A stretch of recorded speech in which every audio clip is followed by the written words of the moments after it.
alaikum. Hello everyone. Welcome to our channel. I hope you are having a good day.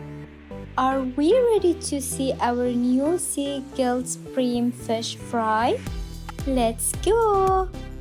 The ingredients are 1 tablespoon turmeric powder, 1 tablespoon mixed masala, 1 tablespoon cumin powder, 1.5 tablespoon salt, 1 tablespoon dry lemon powder, and 2 kg fish.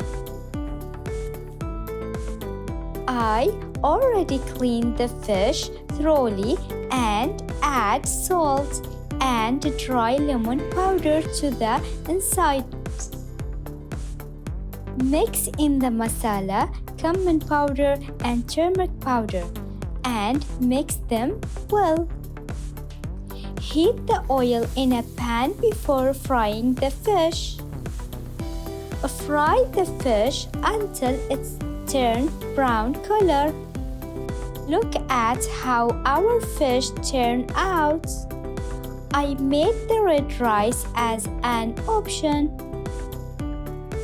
Don't forget to like, share, comment.